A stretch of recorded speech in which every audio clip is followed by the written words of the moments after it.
How are you? I'm well, thank you.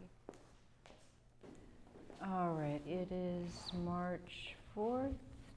We're in New York, and we're here to review a sexual consent agreement between Vanessa Place, me, the proposer, and Siobhan Wright, you, the consenter.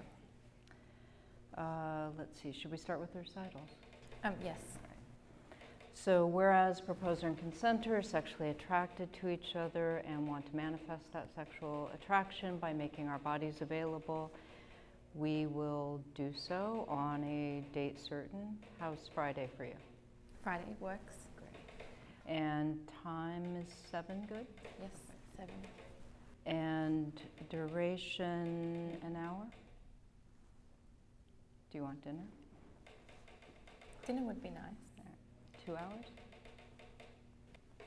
3. Even better. Perfect. Activity, full body touching. It doesn't specify clothed or unclothed. Both. Excellent. Also doesn't specify masturbation, solo or mutual. How do you feel about that? Both? Both. All right, kissing with or without tongue? I mean both. We're just moving right along. Digital penetration, all of it's fine with me. Me too. Oral sex, giving, receiving. Yes. Just so easy. Vaginal sex. Yes. Anal sex, I have no problem with that. I don't think so. Why? Well, I've just never done it, and I don't want to.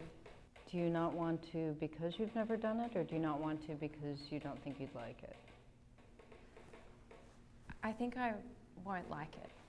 It also could be something kind of special between us, which would be nice. I'm going to say no. All right.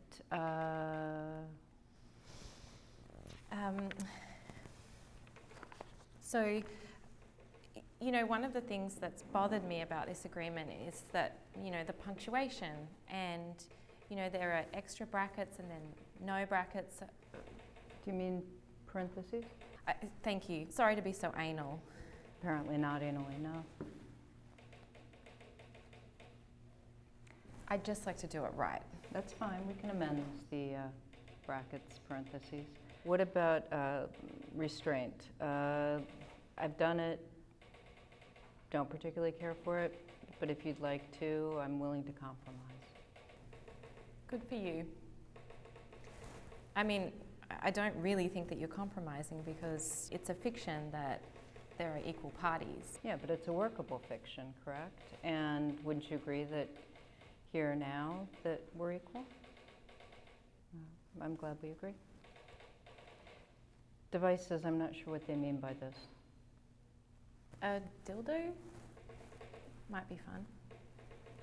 Great, as long as it's not a hand puppet popping up all of a sudden, I'm fine. Agreed. Contraception, I think this is irrelevant. I mean, I have some objections to it. It's very heteronormative. Right, they do talk about protection, and that made me wonder, for example, sexual history, and quite frankly, I'm not really interested in disclosing my sexual history. Me neither. All right, so can we then agree that this entire clause is irrelevant? Strike it out. All right. All right, that brings us to the ratchet clause. We understand that in the moment sexual desire may escalate. We might want to consent to something we hadn't previously consented to. So we can modify the agreement.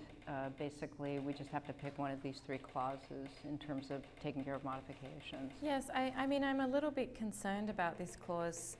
After reviewing them, the only one that really works is A, where you have an entirely new agreement for anything that wasn't originally consented to in writing. Yeah, I see that, and certainly A is the most conservative of the 3. And, you know, we could go through all of this again, which would be cumbersome and expensive. I'm thinking C. I mean, if you look at C, it basically just says that If we agree to any other sexual activity verbally during the engagement, then retroactively it amends the contract to include it. But then you have the parole evidence rule as per Thompson versus Libby. The common law position is that if a contract is completely integrated, no oral evidence is admissible. Yeah, but the contract itself provides for oral modification, so it's included in the terms of the contract. What is it? Uniform Commercial Code 2, I believe 202. So that should be fine. Okay, but then it also gets us into clause 2, and I have a problem with making a recording. I mean, what do we do with the recording? Confidentiality? What do we record? What happens to it afterwards?